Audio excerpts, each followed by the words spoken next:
Thanks for checking out this horror movie superlatives video. So these will be the picks for 2006 for everyone who doesn't know. Watch my video, get my picks for the certain categories for 2006 horror movies.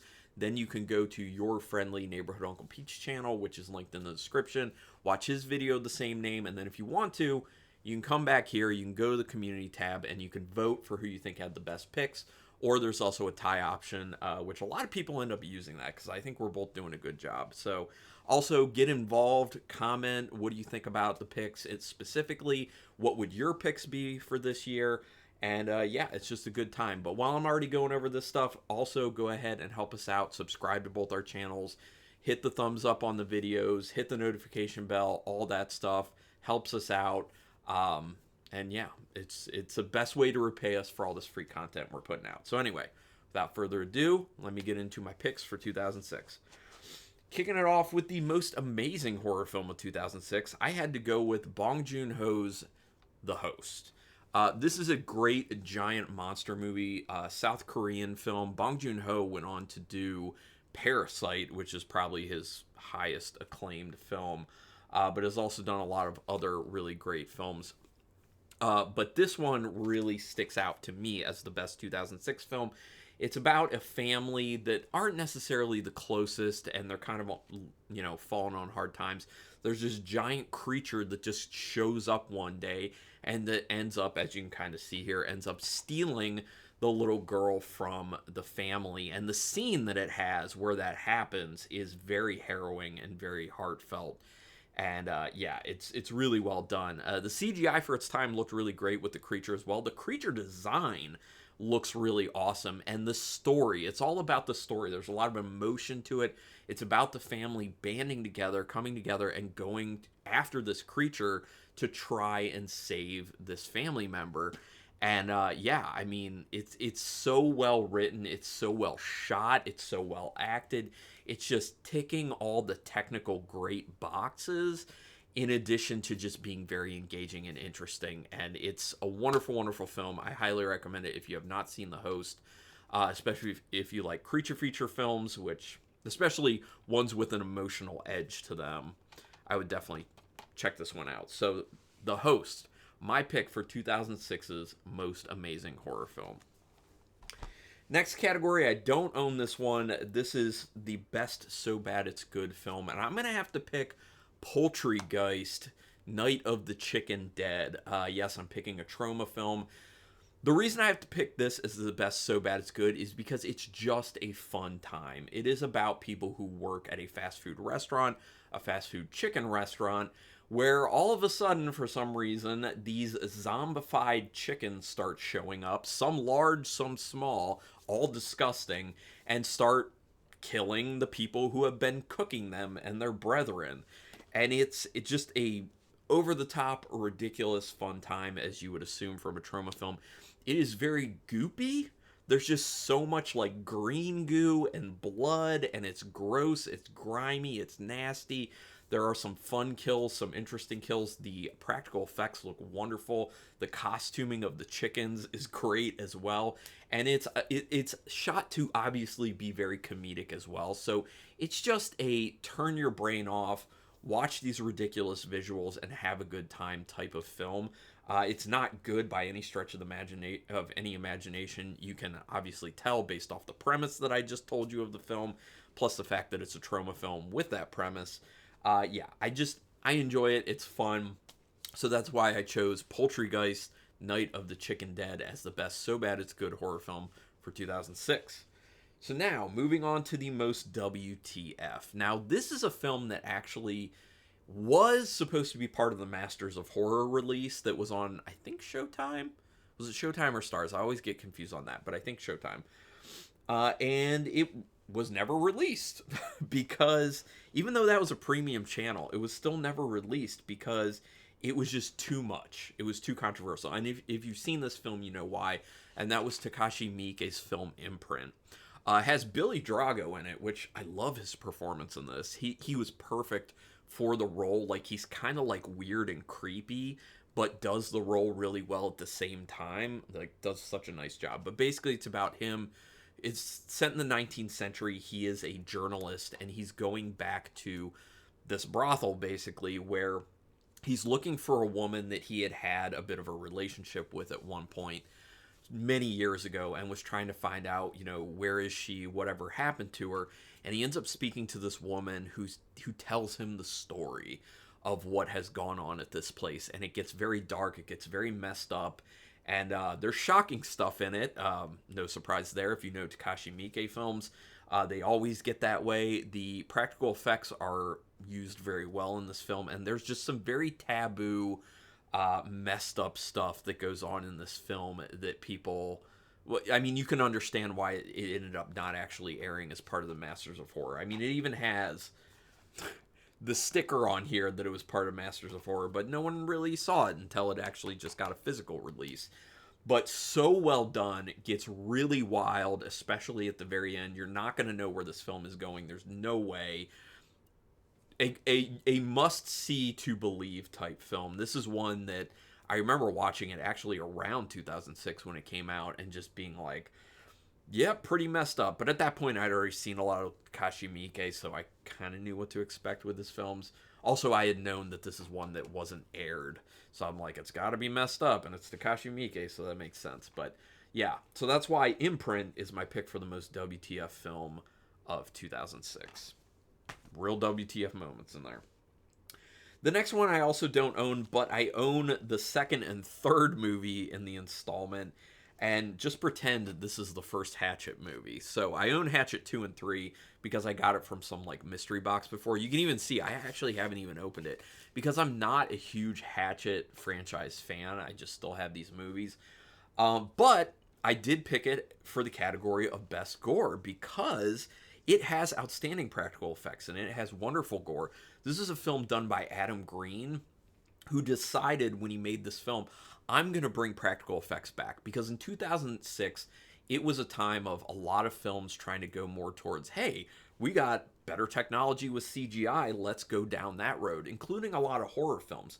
So he was trying to be like, I'm going to make a movie that's going back to the 80s heyday of just ridiculous over-the-top practical effects with awesome gore and fun kills.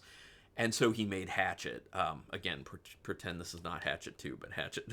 And so he makes this movie the story's nothing special. It's basically about some friends who are down in the swamps of Louisiana. They want to go on this tour to hear about this legend called Victor Crowley, who I'm not going to get into the whole story if you want to see the film, but it's this messed up backstory.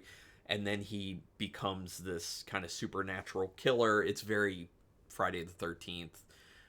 A lot of reused material, but it's not about the story. And that's one of the reasons I'm not a huge fan of the franchise. The stories are not really there. It's about the kills. It's about the practical effects. It's about the copious amounts of blood. And there is bad acting in all the films, but it's still kind of fun for that reason.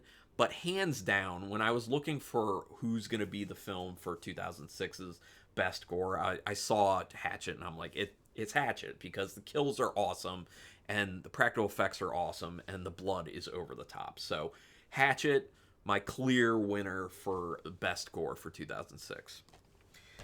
Then moving on to a movie that I love and I've watched many times and a lot of people don't even know about, unfortunately. Although I have a feeling if you're watching this video, you do know about this, thankfully.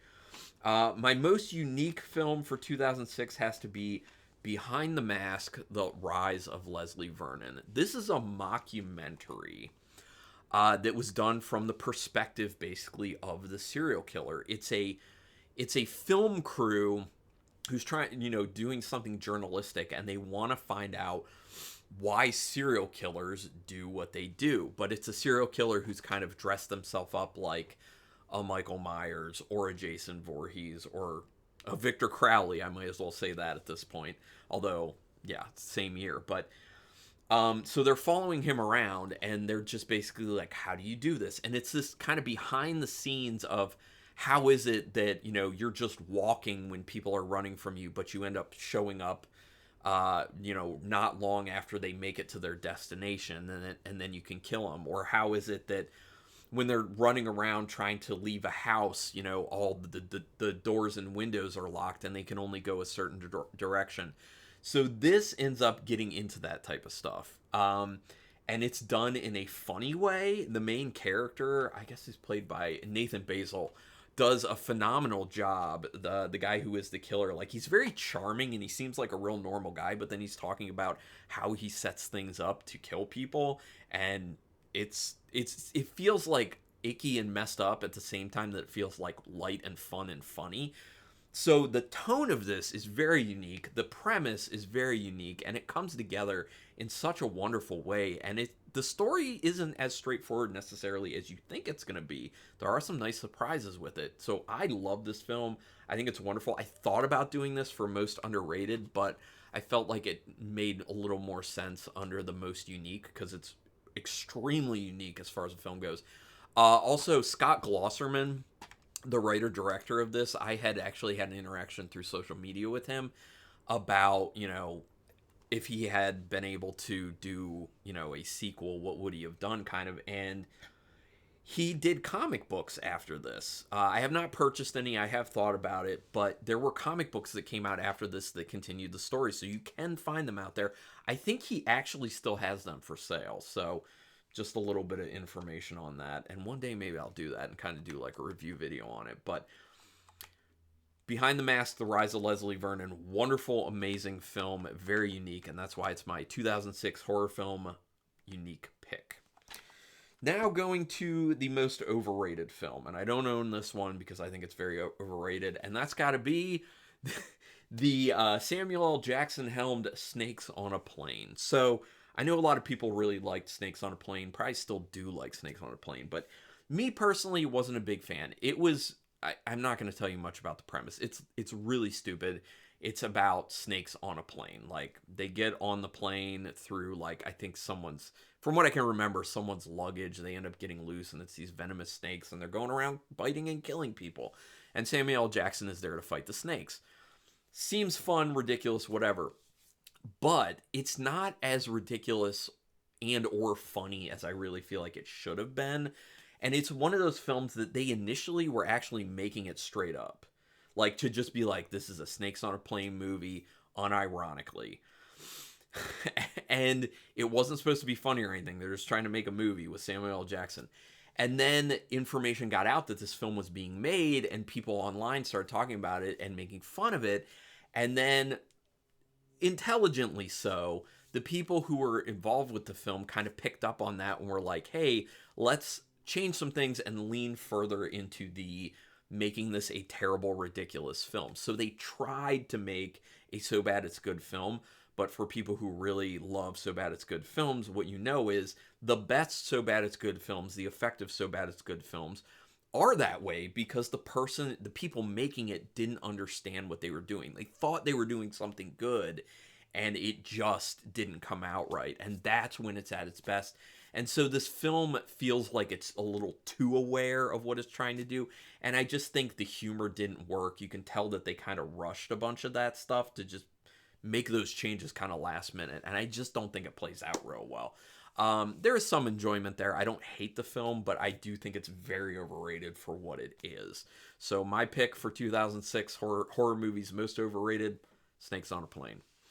Now we're coming to my favorite category, the most underrated film. And for 2006, I don't know anyone who knows about this film. I don't know anyone who's seen this film. So if you're watching this and you have, please comment, because I need to know that there are other people out there who know about this. Severely underrated, Eduardo Sanchez's film Altered. Yes, Eduardo Sanchez, who did the Blair Witch Project, the original. Altered is a very interesting, very well done, very engaging film that no one knows about for the most part. It is a reverse alien abduction film.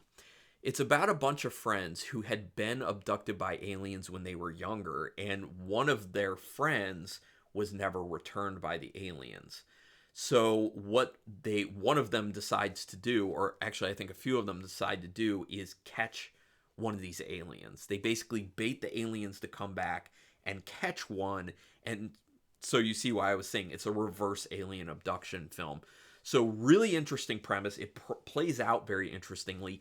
The alien itself, I think, is designed very well. There's very creepy things involved and scary things involved with the alien itself. And where the film goes is quite good. This film, totally overlooked, totally underseen, and it's so surprising because it's from someone like Eduardo Sanchez, who is a big name within horror. So I just don't understand why this isn't getting the love that it really does deserve. I think this is way better than the Blair Witch Project. I don't think the Blair Witch Project is that great. I understand its importance for the time and how it played then, and it was good then, but it's not good now. Altered is, has been, and is, and everyone should see this. So my pick for the most underrated for 2006, Eduardo Sanchez, is Altered. I mean, come on. Reverse alien abduction. If that doesn't sell you on seeing this, I don't know what will. Check it out. So those are my picks. Like I said, want to hear your picks, want to hear what you think about the picks. Go ahead and put it in the comments. Like, subscribe, thumbs up, all that stuff. But regardless, thanks for your time. Really do appreciate it. And until next time, keep it brutal.